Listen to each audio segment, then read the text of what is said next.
irmãos, vamos começar o nosso estudo desta noite e, como nós sempre fazemos, vamos começar com a prece, vendo diante de nós a figura do nosso doce Mestre Jesus, de braços estendidos, nos acolhendo, querido Mestre, irmão, amigo de todas as horas.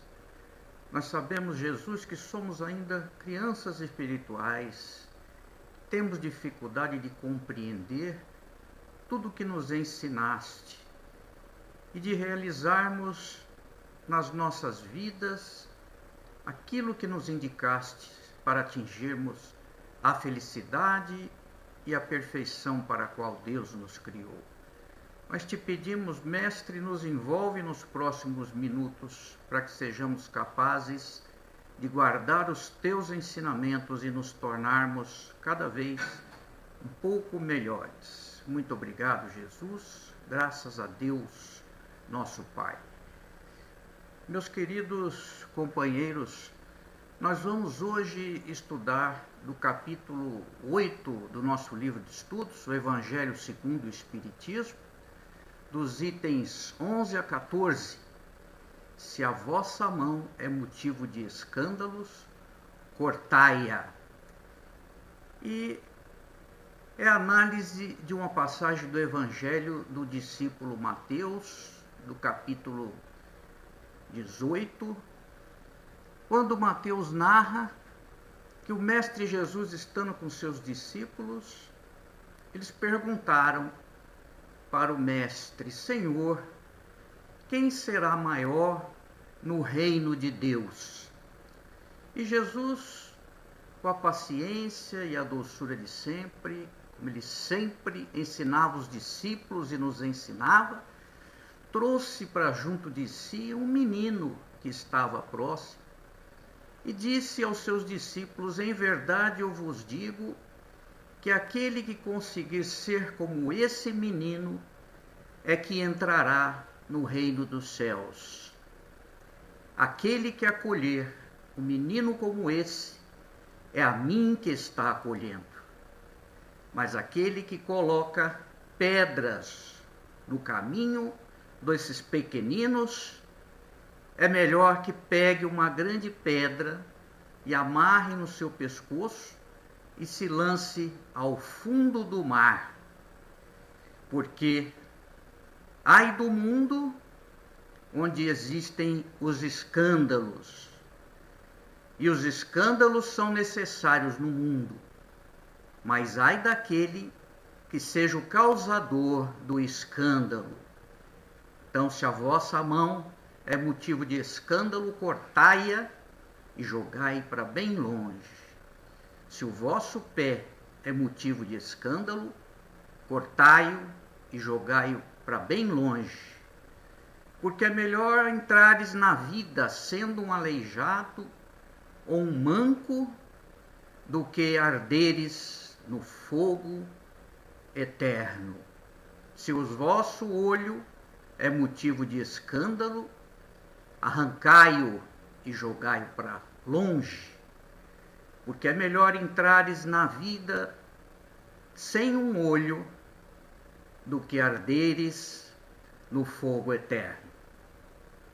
Veja, meus irmãos, que este ensino de Jesus nos traz várias reflexões e vamos recorrer ao nosso Evangelho Espírita para compreendermos melhor o que Jesus quis nos ensinar com essas palavras.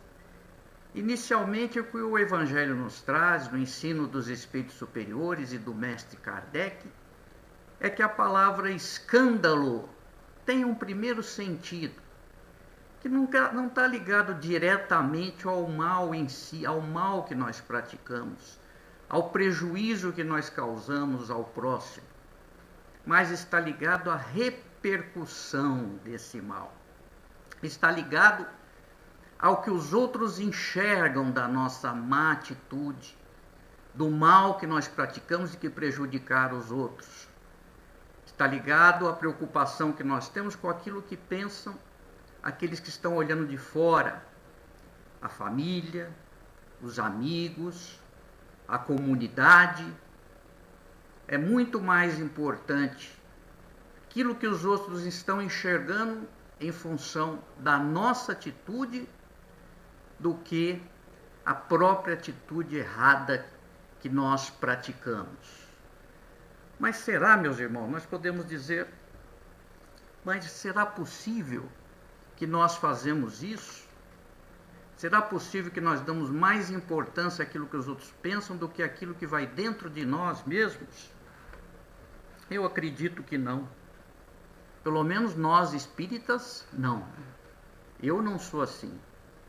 Porque isso equivaleria a dizer que se eu fizer um mal para alguém, tudo bem, desde que ninguém fique sabendo, desde que isso fique escondido. Não acredito, meus irmãos, que nós possamos pensar assim ou ter esse tipo de julgamento.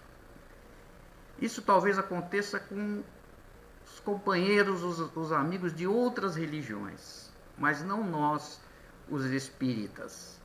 Nós não vamos pensar assim.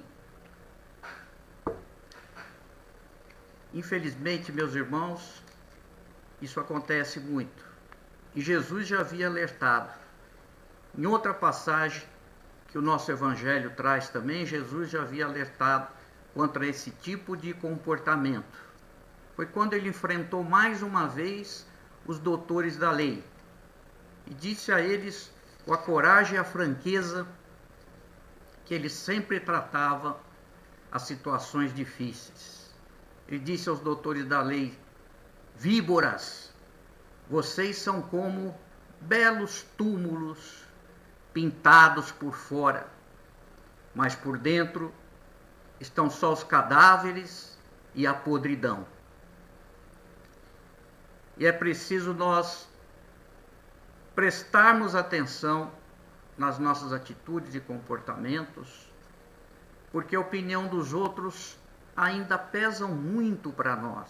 E nós nos preocupamos muito em manter ocultas as nossas falhas de caráter, mesmo que elas ocorram e que elas sejam verdadeiras. Na sequência, o Evangelho nos chama a atenção para o outro sentido da palavra escândalo, que é o mal em si. É a atitude errada que nós praticamos, é o prejuízo que nós causamos aos nossos irmãos, aos nossos companheiros na vida. Isso, Jesus disse que esse mal é necessário na terra. Como nós sempre estudamos no Espiritismo e sabemos muito bem onde nós estamos vivendo, nós sabemos que vivemos num planeta de expiações e provas, porque somos todos ainda espíritos inferiores. E vivendo nesse planeta de expiações e provas, é natural que nós encontremos muito mais a presença do mal aqui do que do bem.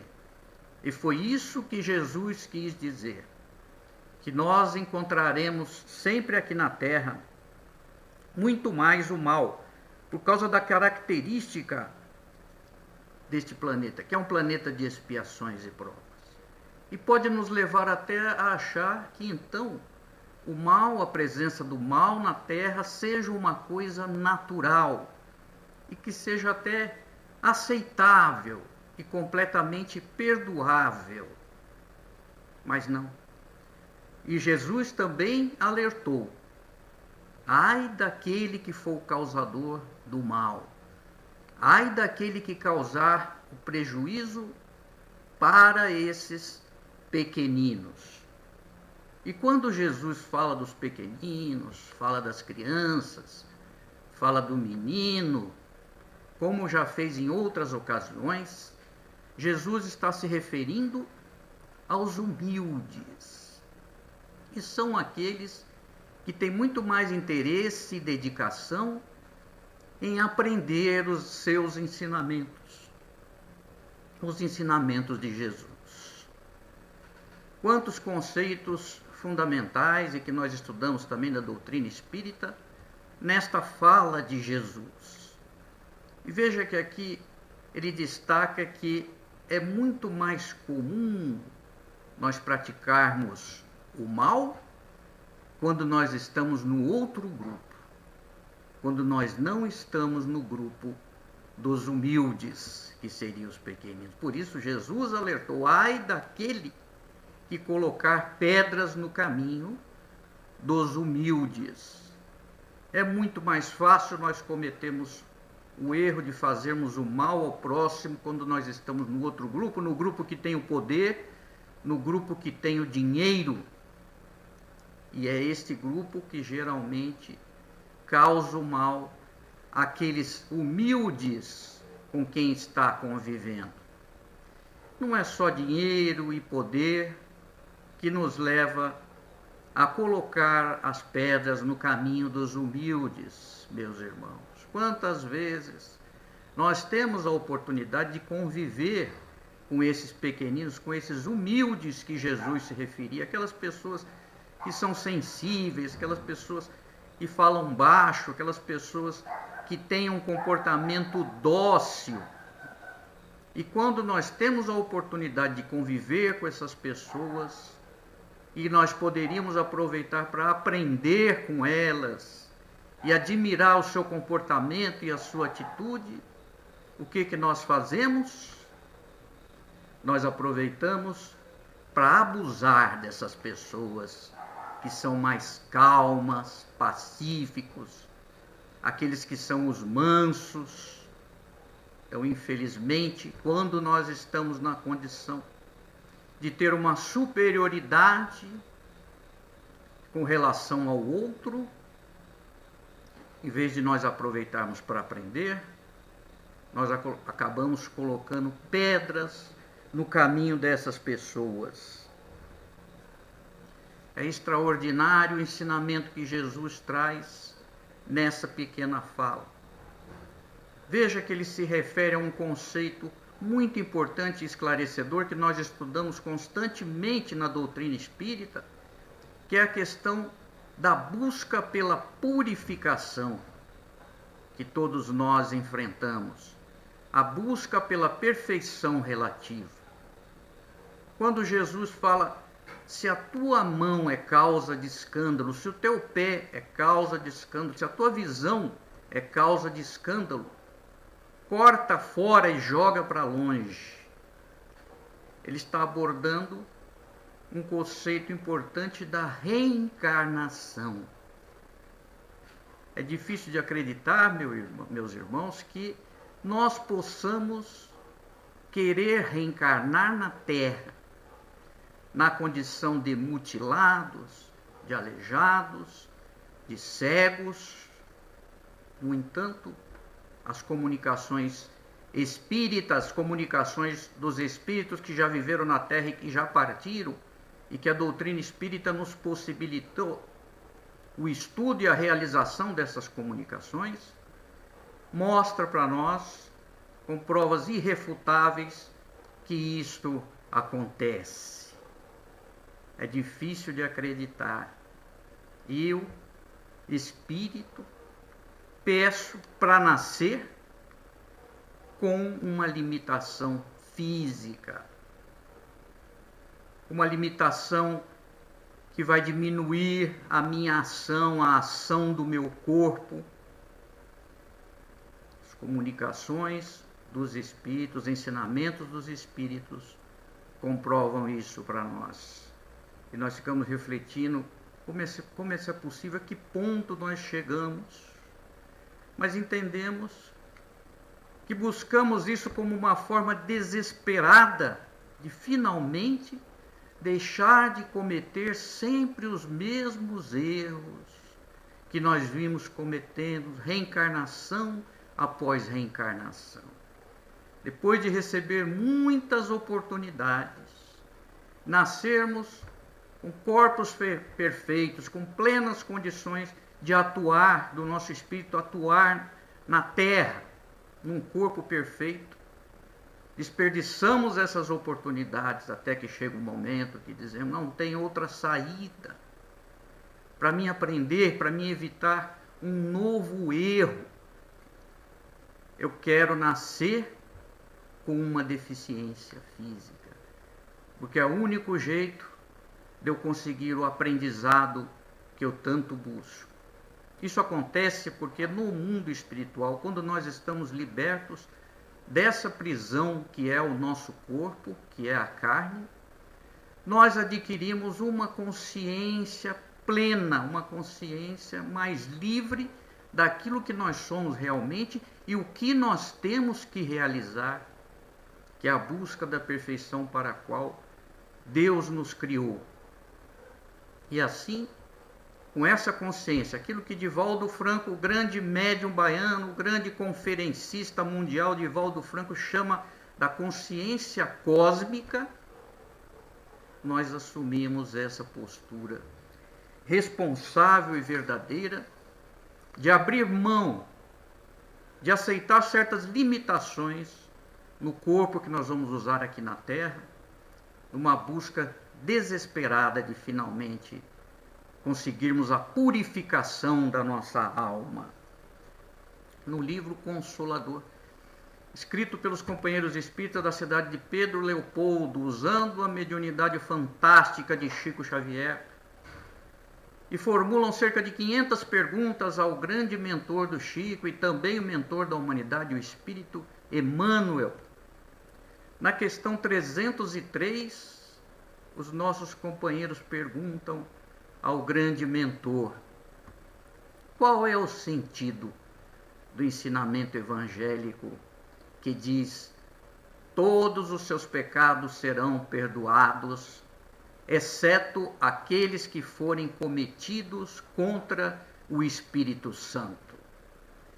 Uma pergunta extraordinária para nós entendermos o que envolve primeiramente, principalmente, esse termo que Jesus usou do Espírito Santo. Nós vemos que em hebraico o santo é tudo aquilo que é reservado para Deus, aquilo que está guardado para a manifestação da divindade é o que é santo. Então pode ser um vaso, pode ser um templo religioso, uma igreja, pode ser uma colheita, como antigamente faziam, ofereciam a colheita para Deus. Então tudo e qualquer coisa esteja reservado para Deus, para a manifestação de Deus, é considerado santo desde a língua hebraica. Quer dizer que o Espírito Santo é aquele Espírito que está reservado para Deus. Então Jesus, nessa fala, ele se refere a dois tipos de erros. Tem um erro menor, que será perdoado, um erro menos grave, e tem um outro erro que é tão grave que dificilmente ele será perdoado, que é o erro que nós podemos cometer contra aquilo que é sagrado, o Espírito Sagrado. E o que Emmanuel nos explica, e que nós já estudamos muito no Espiritismo também, é que fomos criados por Deus, nosso Pai, e dentro de nós, Deus colocou a sua centelha divina. Nós temos o DNA de Deus dentro de nós. Nós temos Deus dentro de nós, mas que permanece adormecido até que nós conquistemos a compreensão disso, até que nós adquirimos conhecimento para entender essa divindade que habita dentro de nós. Isso acontece quando nós damos um salto de entender aquilo que é mais fácil de nós aprendermos, que são os nossos direitos, os direitos humanos, e passamos a compreender quais são os nossos deveres humanos e espirituais. É sempre mais fácil nós aprendermos os nossos direitos, mas os juristas explicam cada vez que um direito é declarado para alguém, um outro alguém assume um dever.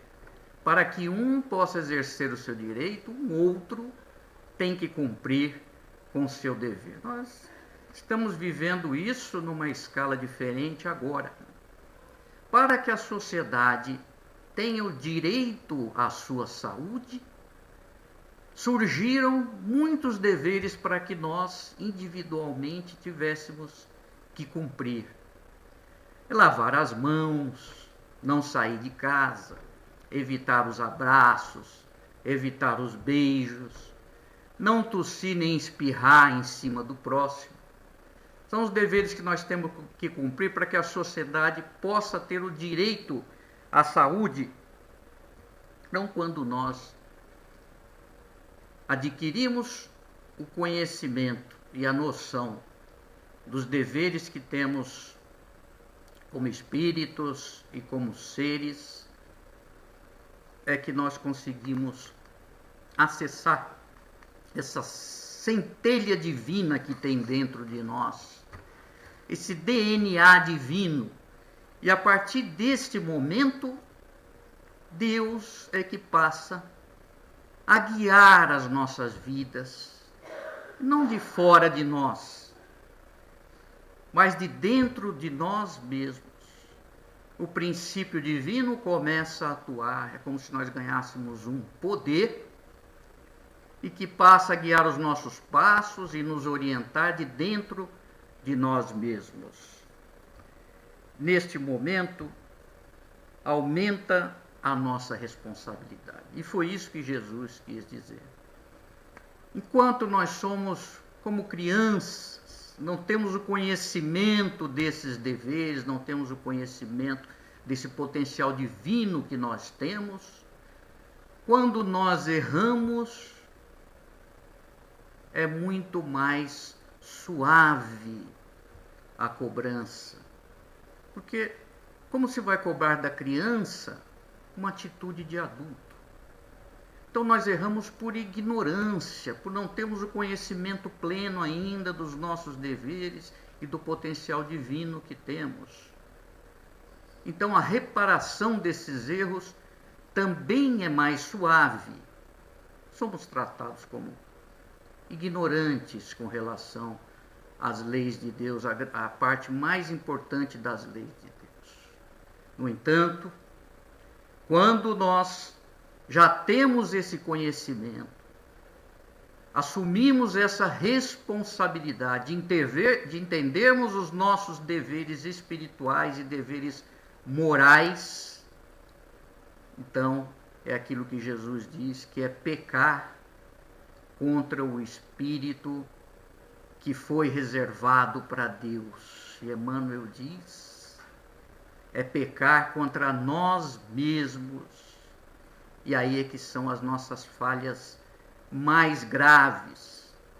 Porque Emmanuel usa uma palavra muito forte. Ele diz, quando nós erramos nessa condição de já ter a consciência plena dos nossos deveres e da centelha divina que habita dentro de nós, isso equivale a dizer que nós estamos desprezando a divindade que existe dentro de nós. Veja como é forte essa palavra, meus irmãos.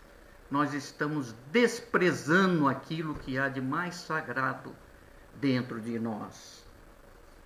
Então, é por isso que Jesus classifica esses erros nessa fase da nossa existência como mais graves. Vamos lembrar aqui, meus irmãos, da questão 621 do Livro dos Espíritos, que nós já estudamos muito, sabemos a pergunta e sabemos a resposta muito bem. Kardec pergunta aos espíritos onde estão escritas as leis de Deus. E nós sabemos a resposta memorável dos espíritos: na consciência do homem. A resposta, meus irmãos, não foi que as leis de Deus estão escritas em algum templo religioso, nem que estão escritas em algum livro sagrado, nem que estão guardadas numa arca sagrada, ou estão escritas num pedaço de madeira, ou num pedaço de pedra. Não foi este o lugar que os Espíritos nos ensinaram, que estão gravadas essas leis de Deus. No entanto, meus irmãos, aproximadamente 90% das pessoas que seguem alguma religião da humanidade, 90% de nós que somos religiosos, ainda acreditamos que as leis de Deus estão fora de nós mesmos. Ainda buscamos essas leis num templo religioso, num lugar sagrado, um lugar que é diferente dos outros. Buscamos num livro sagrado, que nós precisamos ter esse livro para ter acesso a Deus. Isso acontece às vezes de forma inconsciente, meus irmãos, porque nós sabemos a grande responsabilidade que vai significar para nós o entendimento perfeito deste conceito, desse conhecimento, dessa verdade divina, que é como se os espíritos superiores nos dissessem: não existe lugar sagrado fora. O lugar sagrado agora é você.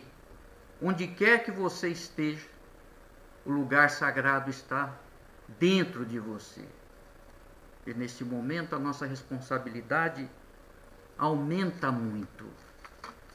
Para encerrar, meus irmãos, vamos lembrar uma pequena lenda dos índios Sioux, lá da América do Norte, uma lenda que eles contam para suas crianças, e dizem que o Criador do universo e da natureza chegou na fase que ele ia criar o ser humano. Ele já tinha criado os animais, e surgiu então um problema, uma dúvida, que ele pediu a colaboração para os animais que ele já havia criado.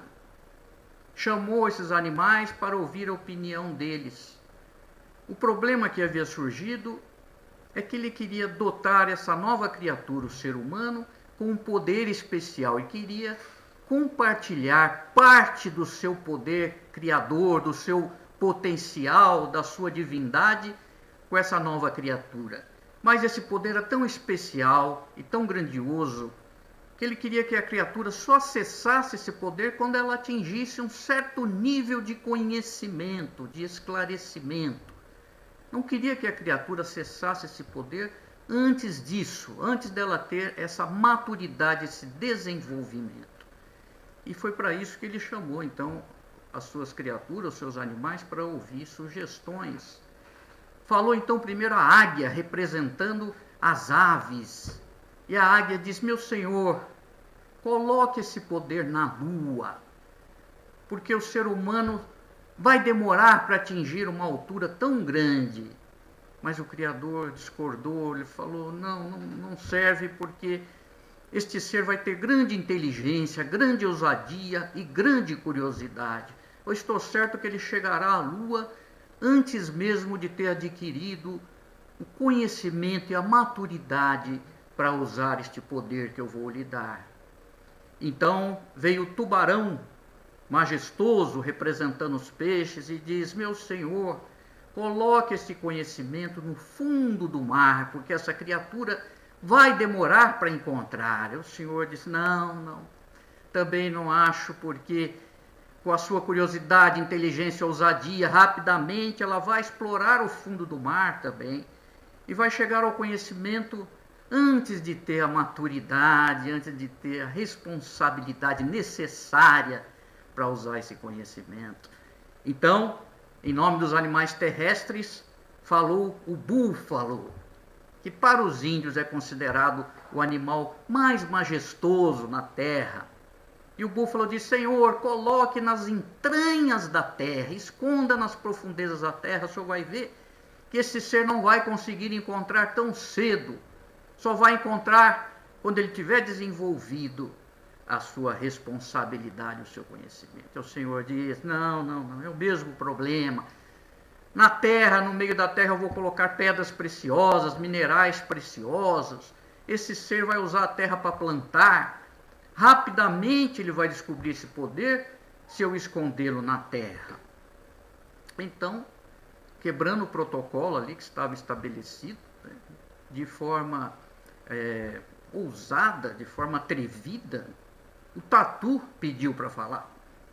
E os animais majestosos foram contra, falaram, não, senhor, não escuta, isso é um fazedor de buraco, isso é um buraqueiro, ele não pode dizer nada que se aproveite, mas o Senhor, que é toda bondade e justiça, deu a palavra ao tatu, diga, qual o seu pensamento? E o tatu disse, Senhor, esconda esse conhecimento dentro do próprio ser, e o senhor verá que ele vai demorar muito tempo para descobrir e poder usar este conhecimento.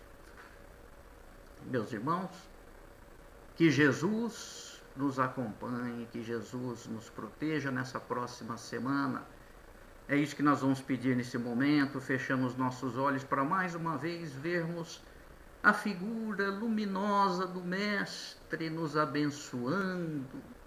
Obrigado, Jesus, por esses momentos em que pudemos sentir a Tua presença, o Teu carinho, o Teu amor, que vai nos inspirar para que consigamos um pouco mais usar os Teus ensinamentos, o Teu exemplo, aquilo que semeaste aqui na terra, para aplicarmos nas nossas vidas, no dia a dia, ajudando aqueles que cruzam o nosso caminho, mas principalmente ajudando a nós mesmos a exercermos, a atingirmos, a conseguirmos viver a verdadeira felicidade.